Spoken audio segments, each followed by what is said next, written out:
बिस्मिल्लाहिर्रहमानिर्रहीम। अस्सलाम वालेकुम दोस्तों, क्या हाल है। उम्मीद करता हूँ कि सब दोस्त खैरियत से होंगे। नदीम वाइस चैनल में खुश आमदीद। सबसे पहले तो जो लोग मेरे चैनल पर न्यू हैं प्लीज़ वो मेरे चैनल को सब्सक्राइब कर लें। वीडियो अच्छी लगे तो लाइक ज़रूर कीजिएगा, शुक्रिया। कहते हैं कि किसी जगह पर बादशाह ने 3 बेगुनाह अफराद को सजाए मौत दी।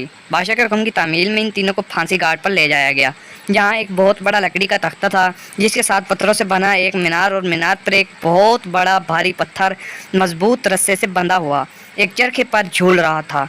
रस्से को एक तरफ से खींचकर जब छोड़ा जाता था तो दूसरी तरफ बंधा हुआ पत्थर जोर से नीचे गिरता और नीचे आने वाली किसी भी चीज़ को कुचल कर रख देता। चुनाचा इन तीनों को इस मौत के तख्ते के साथ खड़ा किया गया। इनमें से एक एक आलम, एक वकील और एक फलसफी था। सबसे पहले आलम को इस तख्ते पर ऐन पत्थर गिरने के मुकाम पर लिटाया गया और इसकी आखिरी ख्वाहिश पूछी गई तो आलम कहने लगा, मेरा अल्लाह ताला पर पुख्ता यकीन है, वही मौत देगा और ज़िंदगी बख्शेगा, बस इसके सिवा कुछ नहीं कहना मुझे। इसके बाद रस्से को जैसे ही खोला तो पत्थर पूरी कुआ से नीचे आया और आलम के सर के ऊपर आकर रुक गया। ये देखकर सब हैरान रह गए और आलम के पुख्ता यकीन की वजह से इसकी जान बच गई और रस्सा वापस खींच लिया गया। इसके बाद वकील की बारी थी। इसको भी पुख्ता तख्त तार पर लटका कर जब आखिरी ख्वाहिश पूछी गई तो वो कहने लगा, मैं हक और सच का वकील हूँ, जीत हमेशा इंसाफ की होती है, यहाँ भी इंसाफ होगा। इसके बाद रस्से को दोबारा खोला गया, फिर पत्थर पूरी कुआ से नीचे आया। इस बार भी वकील के सर पर पहुँच रुक गया।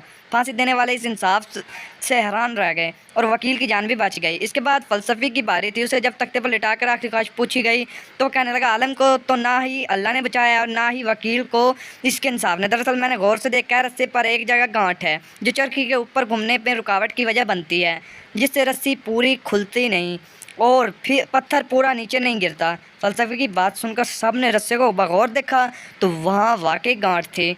इन्होंने जब वो गांठ खोल कर रस्सा दाद किया तो पत्थर पूरी कुवत से नीचे गिरा और फलसफे का ज़हन सर कुचल कर रख दिया। बाज़ औक़ात बहुत कुछ जानते हुए भी मुंह बंद रखना हिकमत में शुमार है। मज़ीद ऐसी वीडियोज़ के लिए मेरे चैनल को ज़रूर सब्सक्राइब करिएगा, वीडियो लाइक भी कर दें, शुक्रिया।